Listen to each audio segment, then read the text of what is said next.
മനുഷ്യരെല്ലാവരും ഓരോരോ പണികൾ ചെയ്യുന്നവരാണ്. പലതരത്തിലുള്ള പണികൾ, ഭവനമാകട്ടെ, സാമ്പത്തിക ഭദ്രതയാകട്ടെ, കുടുംബമാകട്ടെ, ഇതെല്ലാം പണി അല്ലെങ്കിൽ ഒരു ബിൽഡ് ചെയ്ത് കൊണ്ടുവരാൻ ആഗ്രഹിക്കുന്നവരാണ്. പക്ഷെ പലപ്പോഴും പല മേഖലകളിൽ പരാജയപ്പെടാറുണ്ട്, പലപ്പോഴും പലയിടത്തും വിജയിക്കാറുണ്ട്.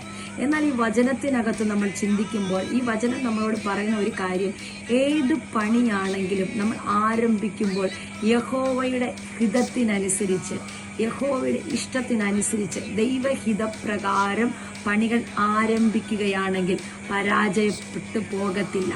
ദൈവത്തിൻ്റെ ഹിതത്തിനനുസരിച്ച് ഏതെങ്കിലുമൊക്കെ സ്റ്റെപ്പ് നമ്മൾ വെക്കുന്നുണ്ടെങ്കിൽ അതിനകത്ത് ഒരു പരാജയം ഉണ്ടാകത്തില്ല. കാരണം നമ്മൾ ചെയ്യുന്നതിനകത്ത് കർത്താവിൻ്റെ കരം നമ്മളോട് കൂടെ ഇരിക്കും. കർത്താവിൻ്റെ കരം കൂടെ ഇരിക്കും എന്ന് മാത്രം ഇവിടെ പറയുന്നത്, യഹോവ വീട് പണിയാതെ ഇരുന്ന്. അപ്പം നമ്മുടെ പണികൾ ചെയ്യുവാൻ യഹോവയാണ് നമുക്ക് വേണ്ടി പണി ചെയ്യുന്നത്. അങ്ങനെയെങ്കിൽ നിങ്ങളുടെ ഓരോ ചുവടുകളും ദൈവഹിതത്തിനനുസരിച്ച് മുന്നോട്ട് വെക്കുവാൻ കഴിയുകയാണെങ്കിൽ നാളിതുവരെ വന്ന പരാജയത്തിനകത്തു നിന്ന് ദൈവം നിങ്ങളെ വിജയിപ്പാനിടയാകും.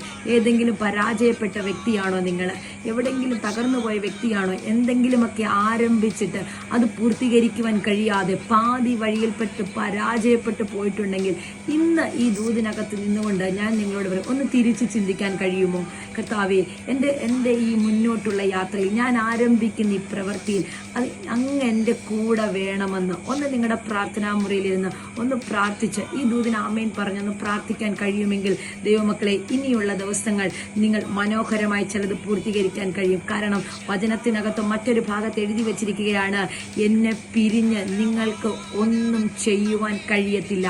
അങ്ങനെയെങ്കിൽ ക്രിസ്തുവിന് ഇഷ്ടത്തിനനുസരിച്ച് കർത്താവിനെ പിരിഞ്ഞ് നമ്മൾക്ക് ഒന്നും ചെയ്യാൻ കഴിയത്തില്ല. നമ്മൾ എന്ത് കാര്യം ചെയ്താലും ഏതടിസ്ഥാനത്തിൽ തുടങ്ങിയാലും അതിനകത്തെല്ലാം ദൈവിക ഹിതം ഉണ്ടെന്ന് മനസ്സിലാക്കുക.